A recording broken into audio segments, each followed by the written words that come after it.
مولاي صل وسلم دائما ابدا على حبيب. بسم اللہ الرحمن الرحیم. ناظرین، آج ہم جس عنوان پر گفتگو کرنے جا رہے ہیں بڑا ہی اہم ہے. وہ عنوان یہ ہے کہ ہم چاہتے ہیں کہ ہم اللہ رب العزت کا قرب حاصل کریں، اللہ رب العزت کے برگزیدہ بندے بنیں، اللہ رب العزت کی نعمتیں ہمارے اوپر بے انتہا ہوں، اللہ رب العزت کی ذات ہم سے راضی ہو. تو اس کا سب سے بڑا طریقہ کیا ہے؟ اس کا سب سے بڑا طریقہ یہ ہے کہ اگر ہم اللہ رب العزت کو راضی کرنا چاہتے ہیں تو ہمیں 3 جنگیں کرنی پڑیں گی، 3 مقابلے کرنے پڑیں گے. نمبر 1،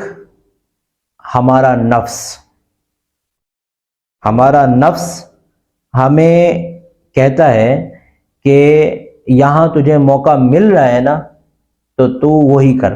یعنی کہ نفس جو ہے اس سے بڑا جو ہے وہ دوسرا کیا ہے؟ وہ شیطان ہے. جو شیطان نفس کو حکم دیتا ہے، نفس پھر وہی کرنے پر بندے کو مجبور کرتا ہے.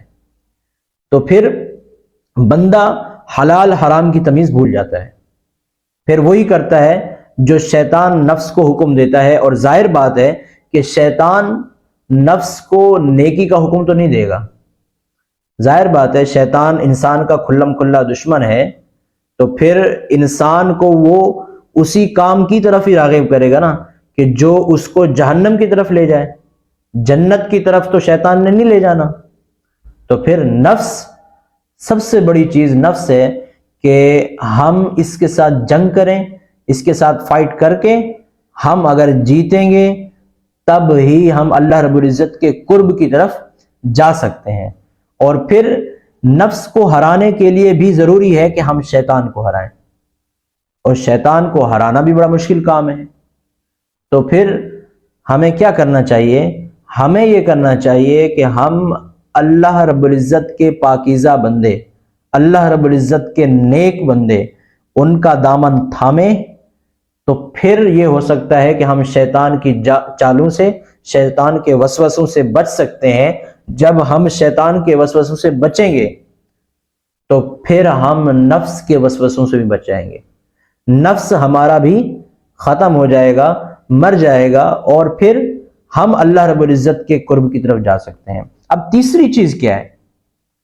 تیسری چیز ہے ہمارے معاشرے کا بگاڑ.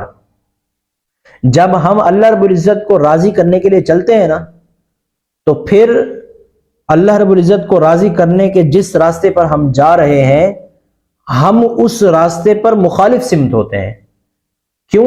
ہمارا معاشرہ ہمارے آگے سے آ رہا ہوتا ہے، اور پھر یہاں پر ٹکراؤ جب ہوتا ہے، آپ کو پتہ ہے کہ سمندر کی موجیں مخالف سمت آنے والے کو کبھی نہیں برداشت کرتی. جو مخالف سمت آ رہا ہوتا ہے اس کو بھی اپنے ساتھ بہا کے لے جاتی ہیں. تو پھر یہاں بھی یہی مثال ہے کہ جب ہم معاشرے میں رہتے ہوئے اللہ رب العزت کو راضی کرنا چاہتے ہیں تو پھر ہمیں معاشرے کے ساتھ لگاتار جنگ کرنی پڑے گی، مقابلہ کرنا پڑے گا. مخالف سمت چلنے والا جب مقابلہ کرتا ہے تو پھر اس کے آگے آنے والے کئی دشمن ہوتے ہیں. اور ہمارا معاشرہ اس طرح بگڑا ہوا ہے کہ ہمارے سامنے اتنے دشمن آئیں گے کہ شاید ہم تھک جائیں، تھک ہار کر بیٹھ جائیں، اور پھر اللہ رب العزت کو راضی کرنے والی چاہ جو ہے وہ ہمارے اندر ختم ہو جائے.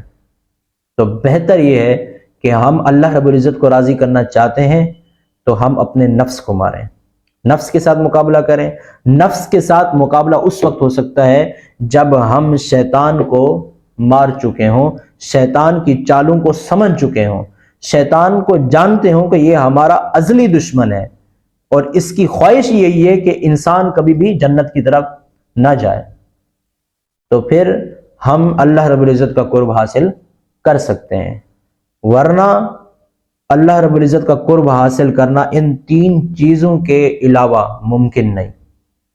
اور نفس پر قابو پانا بہت بڑی فتح کی علامت ہے کہ جب بندے نے نفس پر قابو پا لیا تو پھر اس سے کیا ہوا کہ نفس بھی مر گیا، شیطان سے بھی جان چھوٹ گئی، اور پھر معاشرہ بھی ہمارے کو کسی بھی طرح بدل نہیں سکتا.